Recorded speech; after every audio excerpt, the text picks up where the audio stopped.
Brigitte Lahaie, Sud Radio, c'est l'instant Sexy News.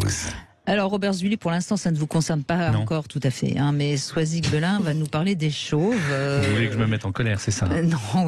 Et oui, ça peut être l'origine d'une colère. Mon sujet du jour, donc.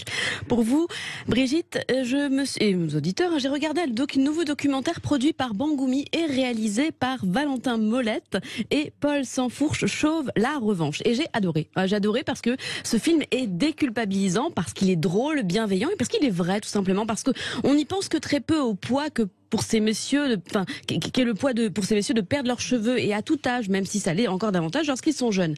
Alors selon l'IFOP, la calvitie touche environ 13% des Français, soit près de 8,5 millions de personnes. Les hommes sont davantage concernés avant 65 ans, 25% d'entre eux en souffrent, contre seulement 2% pour les femmes. Donc nous en avions déjà évoqué la question de l'alopécie féminine, et c'est vrai que pour une femme, perdre sa chevelure, c'est renoncer à une certaine image de la féminité, du moins c'est comme ça que c'est ressenti.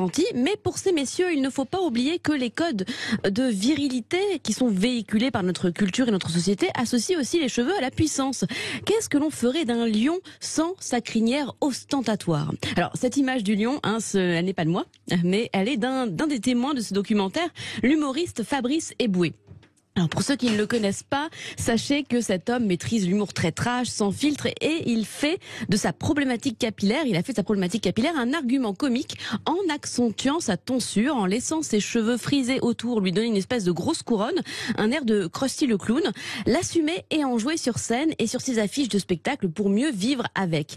Alors dans ce documentaire, on va suivre les déboires capillaires de personnalités, Éric Judor, Carlito, François Allu, Fabrice Eboué, donc Franck Leboeuf, Laurent Baffy, Cyrus North, qui racontent avec humour toujours, mais aussi beaucoup d'émotion, comment ils ont réussi à retourner la situation en leur faveur, puisqu'il y a deux possibilités, l'acceptation ou le déni.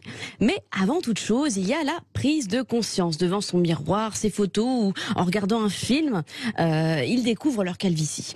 Certains la redoutent, c'est le cas de Franck Leboeuf qui, victime de la génétique, a déjà l'exemple de son père et de son grand-père. À 22 ans, il a l'impression d'en faire 35. Pour le vidéaste Cyrus North, le constat est glacial. On écoute un extrait. Je l'ai compris à la fois assez tôt et assez tard. Assez tôt parce qu'en fait j'ai vu que je perdais quand même beaucoup mes cheveux, quoi.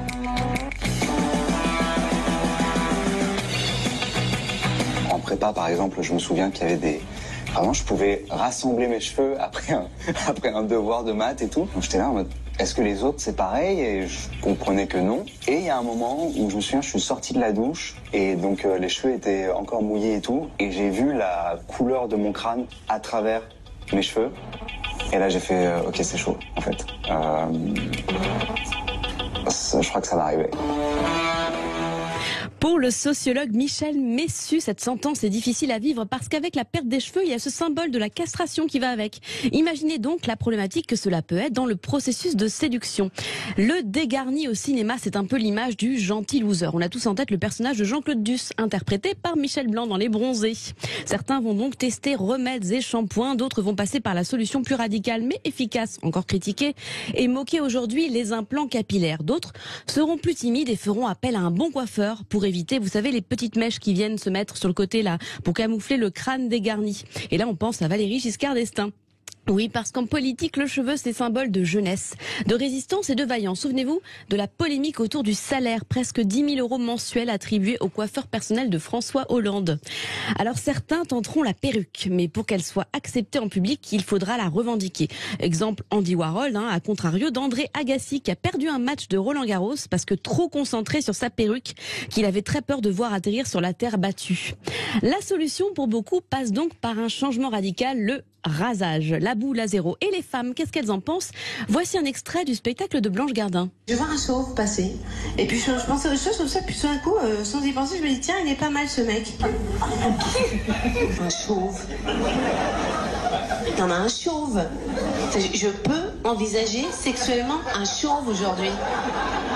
Non mais c'est fou. Non mais moi les chauves, il y a encore un an, je les regardais avec un mélange de compassion et d'amusement, quoi, légèrement condescendant, quoi. Pour moi le chauve, c'était une espèce à part de l'humanité, quoi. C'était entre l'aveugle et l'humain, le chauve, quoi.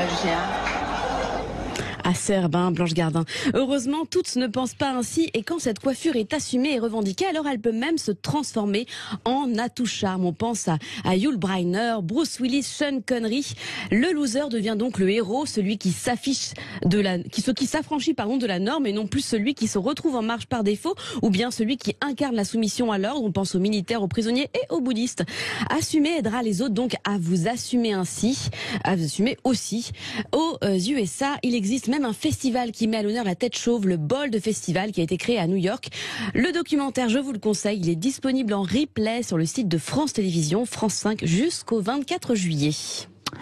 Merci Soisig Belin, mais moi je trouve pas que ce soit un problème. Je sais pas, c'est un problème pour vous, Soisig Belin? Non, pour moi non, mais pour ceux qui le vivent, c'est peut-être un problème de perdre ce qu'ils ont toujours, enfin le visage avec lequel ils ont grandi. Oui, non, mais construit avec une certaine image. Ça doit peut-être être compliqué quand on est très très jeune, oui, sans doute. Mais j'ai l'impression que c'est quand même quelque chose d'assez facile à assumer. Qu'est-ce que vous diriez, Robert Zully? Ça dépend dans quelle partie de sa vie ça vient s'insérer. C'est-à-dire, est-ce qu'on perd beaucoup d'autres choses? Parce que perdre les cheveux, ça nous renvoie à la perte. La perte, c'est le deuil. Et donc, comment on fait le deuil de cette chevelure, de cette image? Si en même temps on perd des proches, si on perd la forme parce qu'on grossit et qu'on ne peut plus faire son footing comme avant, s'il y a une accumulation de pertes, celle-ci peut être plus difficile à vivre.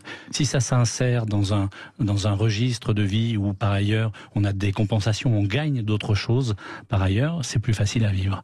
Mais je peux comprendre que ça peut être douloureux pour certains. Oui, bien sûr. Et c'est quand on en fait une force. Vous disiez Yul Brynner, c'est extraordinaire. Il a mis en valeur quelque chose qu'il ne portait plus. C'est étrange, cette capacité à montrer ce qu'on n'a pas. Donc c'est ça, c'est le rapport à soi et ce qu'on en fait. Et ça, c'est chacun face à son miroir. Comment on accepte ou pas. Est-ce que ça nous donne un côté séducteur? J'imagine que certains en font une force et sont très séducteurs en étant chauves, d'autres moins.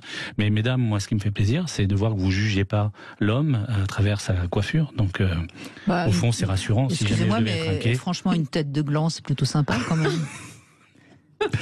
C'est une manière de voir les choses. Oui. J'en reste bouche bée, si vous m'autorisez. Merci en tout cas, Soisig Belin. Merci beaucoup pour cette chronique tout à fait intéressante.